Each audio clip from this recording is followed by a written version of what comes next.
So today on a Couple of Pointers podcast, we're lucky enough to have Manny Sidhu on the show from Epic Inspections. Welcome to the show. Thanks for having me, Ricky. Right, I'm so excited to talk to you because you are the exact kind of seller that inspires me. You know, not a seller coaching sellers, but a seller actually selling a product into the market. Tell me about Epic Inspection. Absolutely. We're not only about selling products, we're also about selling services. Well, I keep it short. Yeah, let us know. What's Epic? Absolutely. So Epic Inspection was created to provide risk and compliance services to real estate agencies in Melbourne, Victoria, in Australia. And we've moved on to also doing new appliance installs and replacements for all these customers. So we primarily do B2B sales, but there is that element of some B2C as well. But the ratio is currently sitting at about 90% to 10%. I've seen your content up on LinkedIn, and I've actually seen it grow and change over the course of the last year. What's happened within the last year that's turned you from an ordinary seller to someone who's quite ferociously closing deals? Now, that's a great question. And I'm all for giving back to the community because the community has given me so much. Not only my local community here where I am, but also the LinkedIn community. So there's these three people I want to call out today. And one's, everyone knows about him, Josh Braun, the legendary Josh Braun, and maybe even more legendary Chris Voss. And the third thing that's made a massive impact on me, and maybe the fastest impact on me, was this podcast called 30 Minutes to President's Club.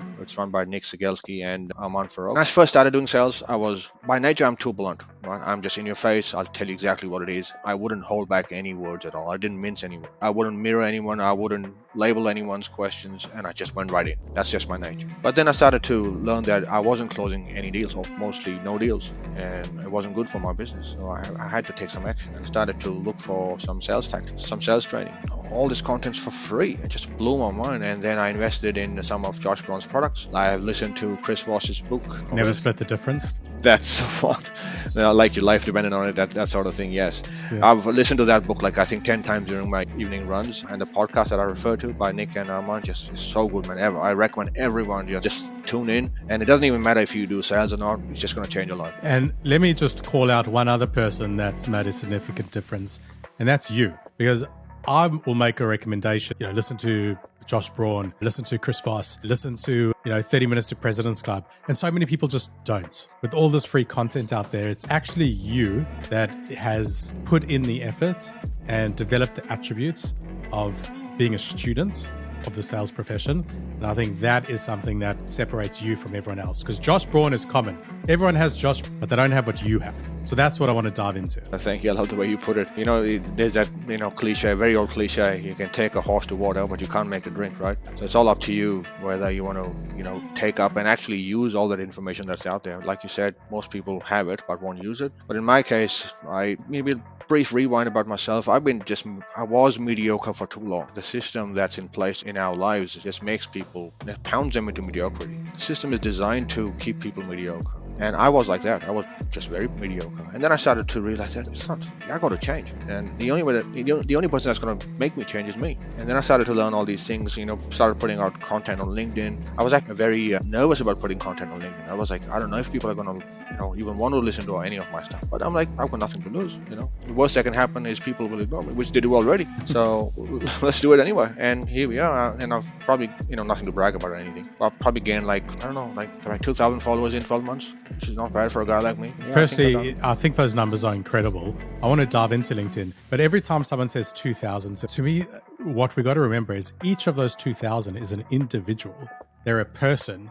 They might hold a budget. They got problems they need solved. And 2,000 is a massive amount of problems and a massive amount of people to be able to sell to. So those numbers are not to be laughed at. 2,000 is big. What else has it done for you? So you got 2,000 followers. Followers in their own right's pretty useless. Has it converted to business? It's a great question. My idea is to give back to people, right? So no, it's not contributed to the business to a large degree, because my target audience for my business is real estate and real estate directors. And these people are not going to buy, you're going to have to build up significant credibility only off of LinkedIn so that these people can even look at your content. It's a service that I deliver on the side, or my people deliver, on a day-to-day basis, is what probably does a lot of that. I would say that my content has had some impact in the sense that people, when I go and meet these people, these real estate agencies, our directors and all these people that make decisions, they're like, you post meaningful content on LinkedIn. And I'm like, it doesn't directly contribute to improving my business or growing my business, but my idea is, the purpose of my life is to give back to people. without which I would have failed. And it is just means more than business to me. That's amazing. So that, other than giving back, which is obviously noble and generous, you've found it's increased your credibility when you go to meetings. It definitely has. It definitely makes an impact, and people do acknowledge it. That's personal branding right there. Like when you come there, they have an element of respect. They know you a little bit. You've had an asynchronous one-way relationship with these individuals, and I think that goes a long way. And while these people may not comment on those posts, or may not, what we call like those posts, but likes don't matter anyway. When I go in and talk with these people, maybe whatever content I put on does have an impact. So you may be right. So maybe I'm downplaying a little bit, but yeah. Does the posting on LinkedIn have another effect of holding you accountable to learning? Because you can't just post the same rubbish, right? You've got to learn something new, mature it to be able to add value back to the platform. Absolutely. And I want to call out a particular product that I use, and I'm sure a lot of people do too. It's called Taplio, and it lets you tell it what sort of content you want to post about, finds that content for you, and then you can edit it and make it your own. So I've been using that, and once again, it holds me accountable. And I've been posting my revenue numbers for my businesses, and some people reach out to me and they go, why are you posting these private numbers? One is that this delivers credibility. Second is that they're not that private, right? And a lot of bigger companies, they put out these numbers every day, right? So I already think of my company is already worth $1 billion. At least in my head, it's already there. And I want to prove to people that I'm much larger than I actually am. Delivers credibility, people know who I am, and I think it goes from there. Amazing. Now, on, say, Josh Braun or Chris Voss, what were some of the things that you took out of them that you think made the biggest impact to what you were doing? I think the biggest one was just slowing myself down. When someone would ask me a question, I would blurt out the answer right away. Right, and I would give them exactly what they needed, right? Yeah. I wouldn't elicit more info out of them. So this is what Chris Voss calls labeling and mirroring, and I'm sure other people have called it other things too, but I wouldn't try and get more information out of them before I started to learn from these people. And I think this mirroring, this dynamic silence that Chris Voss calls it, and this has been really impactful. And another thing I want to call out is from the President's Club podcast, was the fact that how Arman starts his cold calls. Like, he doesn't say, my name's this and I'm from this. He says that at the end. So you want to sound different from all other salespeople. So one way is to do that. And you tell them who you are towards the end, or towards the middle. Don't say that up front. I learned all of these things over time, but I think these 4 or 5 things have been absolutely magical. Wow. So this picking up outbound techniques has materially changed your business as an entrepreneur, as a founder. What, in terms of activities, are you doing differently? So if you were cold calling before and not getting results, and you're cold calling now and are getting results, or has the actual work that you've been doing for outbound changed? I think that what you said before, with the former, is what applies to me. So I was doing cold calling and wasn't getting those results, but after I learned these techniques, now I do the same thing, but I get much more results. And I think also I got to add that I've been able to empower my own team to use these techniques, and now a couple of people do sales too for me, and I think I've contributed positively towards their work and their lives too. Amazing. And I love to see that, because a lot of what you had as an owner there was the fearlessness. You were calling anyway. You were doing the hard work. In fact, it was harder because you were getting rejected more. So these skills have actually made cold calling easier and more effective. Precisely right. And it's inspirational to see, because so many of the people we talk to are cold calling to set up meetings for account executives. That's primarily what Pointer does. We're setting up meetings for our clients. But at its core, what we originally wanted to do was help founders sell better and transition out of founder-led sales. But founders that are still in the trenches making cold calls are actively building their own businesses. It's really motivating to see how someone with a phone, a skill, and passion can change their lives. Completely. And I picked on that one word that you said, which is about help. I think helping is key. When I started Epic Inspections in November 2020, my idea was to, whenever I picked a phone and made a cold call, I was going to do a sale. And if I didn't make a sale, I'd feel rejected. I'd feel disappointed. And over time, and it's taken a while for someone like me, because that's just my nature, probably have something to do with me being a Scorpio. But I've completely changed my way of thinking. Right? Whenever I make a call, it's only to see if I can actually help the person at all. I used to think that these people that I call, either they don't realize what they're doing, or they've been forced to do something. But neither of that is actually true.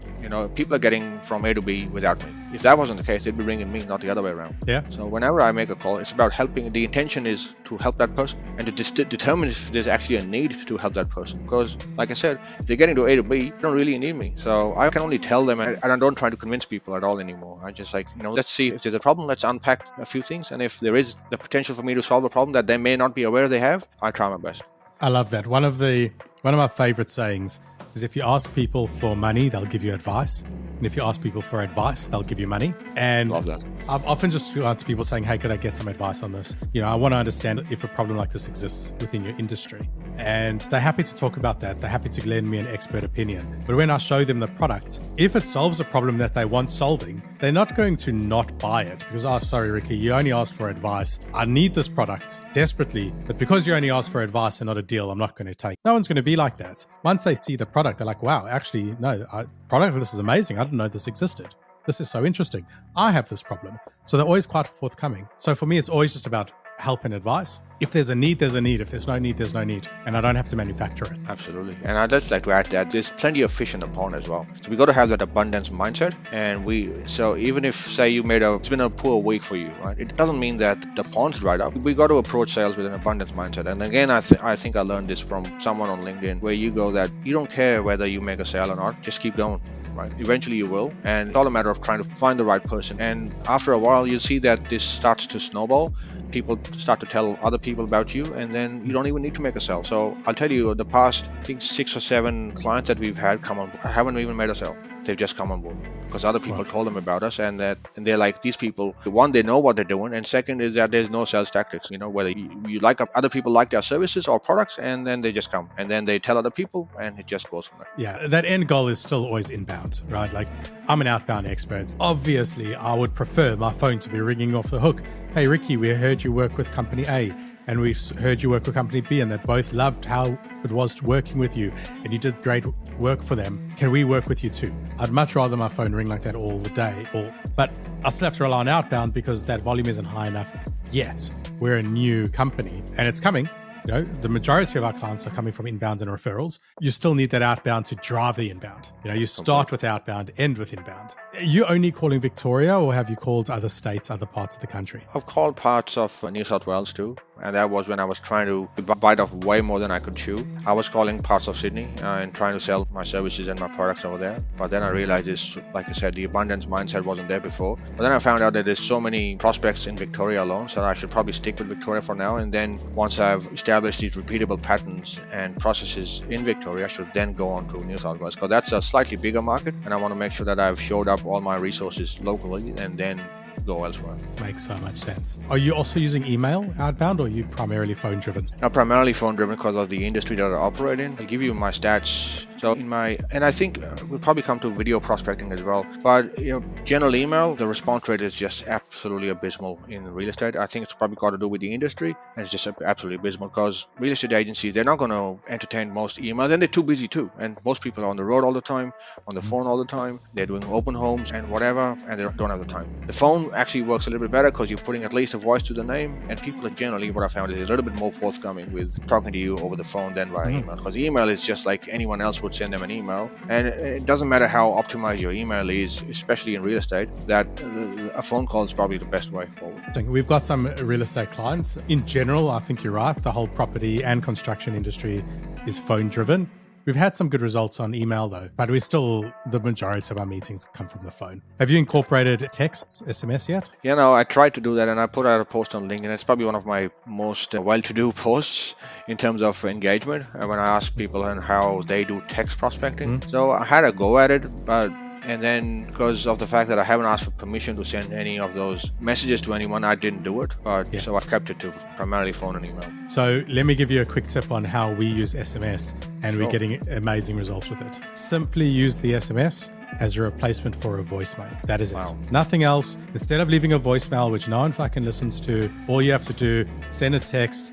Hey, Peter, try to ring you. Assume you're just not answering random calls. Manny here from Epic Inspection. I'll try to give you a ring tomorrow, or give me a buzz when you're free. It's instead of a voicemail, that's all. But what you'll get a lot of the time is someone then just replying to the text message. Oh, Manny, yeah, cool.